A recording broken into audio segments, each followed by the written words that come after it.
हमारे बड़े भाई अजीत भैया ने जैसा कहा है, वो तो जो कहे हैं वो हमारे पिताश्री के विषय में कहे हैं। और वो एक ऐसे व्यक्ति थे कि मरे हुए उनको 8 साल से ऊपर हो रहा है, और उसके बाद भी 2 बार मेरा विदेश जाना भी हुआ, और देश में तो बराबरी कुछ न कुछ हाजिरी दिया करते हैं। तो वो एक ऐसे महान विभूति थे, लेकिन बचपन से उन्होंने अपने साथ रखा कि हमारा सौभाग्य है। 10-12 साल की उम्र से ही वो अपने साथ हमको रखने लगे। 17 साल की उम्र में सब कॉन्फ्रेंसों में ले जाने लगे। इस तरीके से 30 साल तक मैं अपने पिताजी के चरणों को समर्पित रहा। और जो विद्वान हैं हमारे भारतवर्ष में, कोशिश किया थोड़ा थोड़ा, उनका आशीर्वाद भी मुझे अपने बुजुर्गों का प्राप्त हुआ, जो हमारे और भी बुजुर्ग थे, जैसे हमारे काशी के हमारे आदरणीय हमारे बाबा कंटे महाराज जी, हमारे चाचा स्वर्गीय पंडित अनोखे लाल जी जो दुनिया में डंका बजा कर गए, अहमद जान धरकुआ खां साहब, अमीर हसन खां साहब, आला रखा खां साहब, करामत खां साहब, आला रखा खां साहब, और ये ऐसे ऐसे विद्वान लोगों का आशीर्वाद हमें प्राप्त करने का मौका मिला है। और उसी तरीके से तंत्र में जितने लोग हैं, उसी तरीके से नृत्य में जितने लोग हैं, हमारे बुजुर्ग लोग हैं, बहुत बचपन से ही हमें सौभाग्य प्राप्त हुआ। तो अजीत भैया ने जैसा कहा है, इनकी और उनकी बात थी, धर्म का इनको बड़ा बेटा, उसके बाद हमको छोटा बेटा वो मानते थे। और इसीलिए एक दिन के लिए आए, 3 दिन यहाँ रुके, और जाने की इच्छा नहीं थी उनकी। उसी साल से हमारे अजीत भाई ने इस आयोजन को शुरू किया, और 4 दिवसीय कार्यक्रम करते चले आ रहे हैं 94 से। और उस साल भी कुछ ऐसा परिस्थिति था कि 7 फरवरी को हमारे पिताश्री यहाँ आए, और अजीत भैया ने कहा कि 11 फरवरी आपका हमेशा रहेगा, 11 फरवरी से आप आएंगे। तो करीब 4-5 साल तक कंटिन्यू मैं 11 फरवरी आता था। फिर बाद में विचार हुआ कि क्यों ना इसको शिवरात्रि से भगवान के उत्सव को मनाया जाए। तब से किसी न किसी एक दिन मैं आकर के हाजिरी देता हूँ, और प्रभु से कह के जाता हूँ, भैया से भी कि हाजिरी का मौका हमारा रहना है, मेरा हक बनता है, क्योंकि आप और पिताजी मिल करके दोनों लोगों ने ये आयोजन को बनाया, और अभी तक जा रहा है सीमा पर, और अच्छे से अच्छे लोग को आप बुला रहे हैं। तो जैसा इन्होंने कहा कि वो बता देना है कि वो क्या थे, वो जो थे वही थे। मैं कोशिश जरूर करूंगा पैदा होने के नाते कि हमारे घराने में, बनारस घराने में भी कई घराने हैं, कई प्रकार का तबला हमारे बनारस घराने में है, आप लोग सुनते हैं। उसमें जो हमारे घराने को, जो हमारे पिताश्री ने जो आयाम दिया, वो किस प्रकार से, वो कोशिश है, और आप लोगों का आशीर्वाद। बाकी मैं अजीत भैया से इजाजत लेते हुए आप सब लोगों से शुरू कर रहा हूँ। धन्यवाद। और बहुत ही अच्छे हैं बनारस में अभी जो भी हिंदुस्तान में इतने नामी कलाकार, हमारे गजल की गुलाम अली खां साहब आए, तो संतोष कहाँ है, संतोष जी को बुलाई। तो ये सबके साथ, तो ये हमको संभालेंगे। तबले पर हमारा धर्म का पुत्र दूसरा संतोष, जिसको बाबा के चरणों में इसकी भक्ति हुई। अजीत भैया ने कहा कि ये सीखना चाहता है, तो पंडित जी आप, तो एक दिन मैं, उस दिन 2 दिन बजाना था, एक दिन और दूसरे दिन भी, तो दिन में दूसरे दिन इसी जगह पर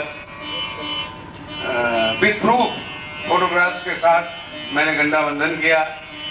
तब से संतोष भी हमसे सीख रहा है, और आप लोग आशीर्वाद दीजिए। और 2 साल हो गया, 2 साल में मैंने इसलिए लेकर बैठे हम साथ में कि पहले भी जो ये बजा रहे थे अभी, तो ये तो जिंदगी भर करते करते हमारे पिताश्री बोले कि और 50 साल उम्र हो। हमारे चाचा इतनी जल्दी चले गए बनारस से, ऐसे ऐसे महारथी। लेकिन हमें खुशी ये है कि हमारे सामने देखिए हमारा भांजा राम कुमार है, अभी चारों तरफ सबका आशीर्वाद और सब जगह बजा रहा है। ललित भी घर में हमारे आ गया, किशन भैया से उस दिन किया, तो एक परिवार हम लोग। तो इस ख्याल से इधर हम मेरे से बैठे हैं, ऋचा जी हैं, और हमारे सबसे बुजुर्ग और माननीय जहाँ साहब हैं, और आनंदी आप बैठे हैं। आपको तकलीफ में दे रहा हूँ, समझ बस।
बोलना तो मैं गुस्ताखी समझता हूँ, ज़्यादा बोलना भी नहीं चाहिए, मगर ये मैं बता दूँ,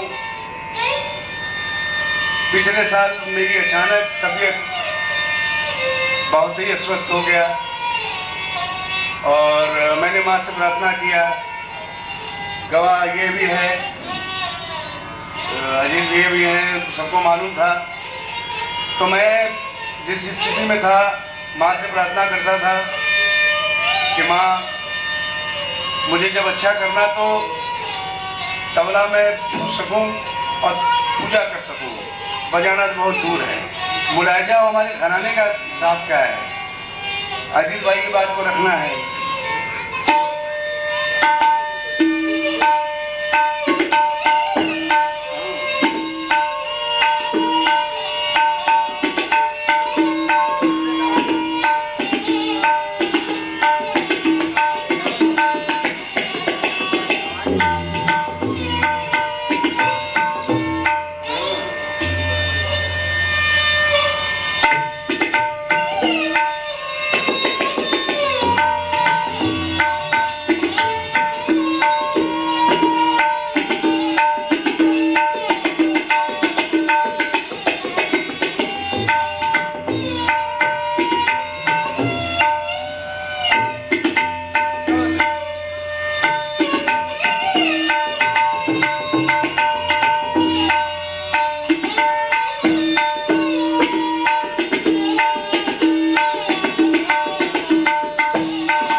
नहीं ज्यादा नहीं, एक जगह भी जवाब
खानदान के बुजुर्ग हैं।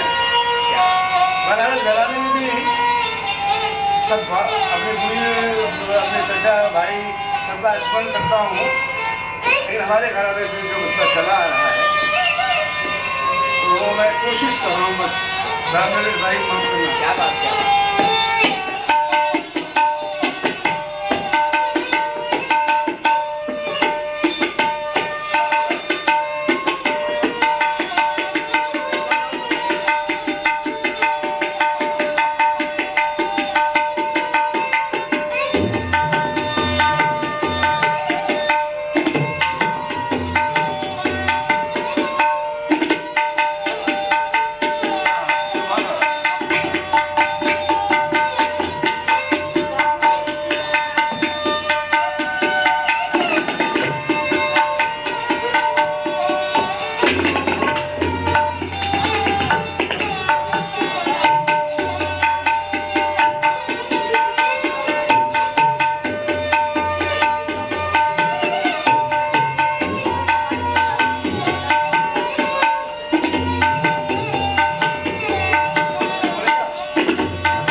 कैसे आपका और फिर तो उसको कोशिश जारी रखना चाहिए।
साधना माया देना दोनों बना है, तो दोनों का बराबर का अधिकार है हर चीज में।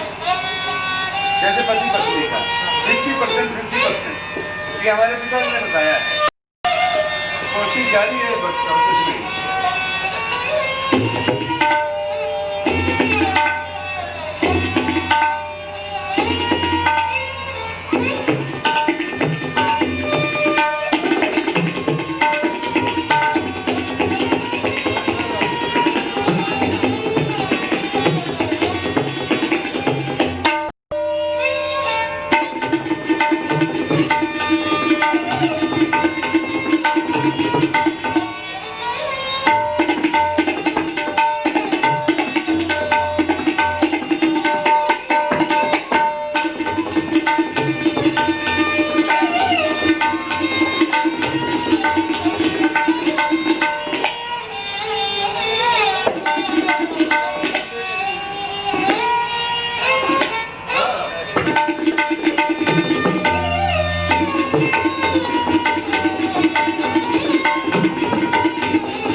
जहाँ तक हेलो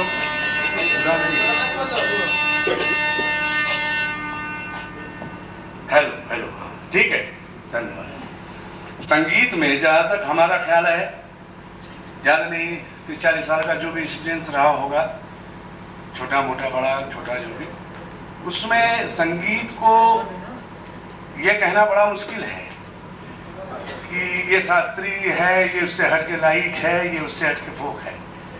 कुल मिला के एक निचोड़ है। क्या बात है, क्या बात है। और इसको हमारे पिताश्री ने करके बताया भी है और हम लोगों को समझाया भी है। शास्त्रीयता बरकरार रखते हुए जब आप बगीचा लगा रहे हैं तो फिर उसमें अब एक तो गुलाबे है तो खाली गुलाबे नहीं दिखाई देना चाहिए, हजारों फूल दिखाई देने चाहिए। उस तरीके से संगीत के ये तीनों पहलू हैं, क्लासिकल और फोक और सुगम और लाइट है, जो भी समझिए।